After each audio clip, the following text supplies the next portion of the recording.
رادیکال 24 منهای 6 روی قدر مطلقاً. اول باید رادیکال 24 بدونم مقدارش چقدر میشه که من محاسبش کردم. شد رادیکال 24 برابر 4 ممیز 89. من میدونم 4 ممیز 89 از 6 کمتره. پس وقتی اینا رو بخوام از هم کم کنم 4 ممیز 89 منهای 6 میشه. کل حاصل داره منفیه. پس باید قرینه غیر مطلق باید قرینه بشن. پس منفی میذارم. رادیکال 24 با منفی 6 رو مینویسم به صورت قرینه میکنم. خب این منفی اینجا هم رادیکال 24 مثبت، منفی در مثبت میشه منفی 24 که من درستش کردم اول به صورت منفی رادیکال 24 به روی مثبت 6 که من به صورت درست نوشتم که شد مثبت 6 با منفی رادیکال 24. سوال 8 مثلثات همین 8 همه مقابلش چه از نظر زاویه چه از نظر ضلع مساویان. پس طبق همون پیش میرم. اینجا سی برابر دی دو تاشون زاویه های قائم هستن که میشه برابر 90 که من اینجا اومدم خودم یه دونه از زاویه ها رو نوشتم m1 که اینجا مشخصه با هم با m2 روبروی هم شدن پس مساوی هستن. m1 برابر m2 این به صورت زاویه این به صورت زاویه اینم به صورت ضلع cm برابر md این به صورت ضلع. پس مثلث های ما شد به صورت ضلع زاویه و زاویه به حالت هم نهشتن.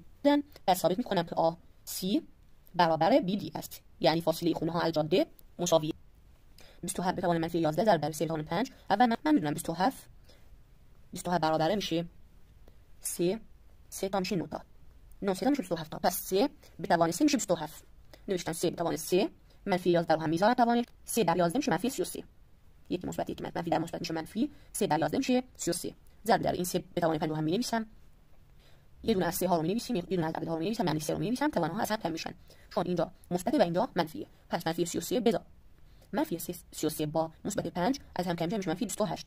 پس شد 3 به توان منفی 28. 3 در رادیکال 18 منهای 5 در رادیکال 2 من به جای 18 میتونم بنویسم 9 ضرب در 2. پس اومدم چیکار کردم اومدم 3 رو نوشتم رادیکال هم گذاشتم 18 رو اومدم باز کردم شد 9 در 9 دو تا میشه 18 تا. خب الان اینجا حواسمون رو جمع میکنم میگم 3 9 از رادیکال خارج میشه.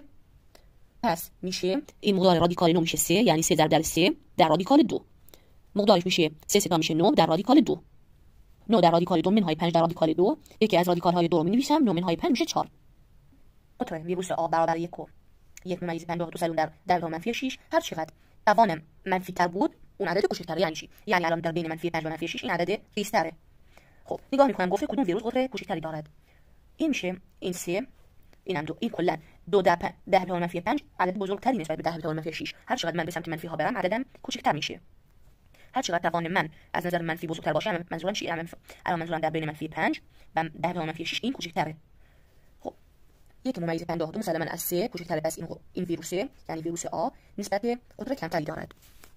قطر ویروس بی را با نمایش اعشاری نشون بدید. ویروس بی رو نوشتم 2 در 10 به توان منفی 5 که میام به صورت نمادگذاری می نویسم یا همون با نمایش اعشاری باید بعد از ممیز 5 تا عدد باشن.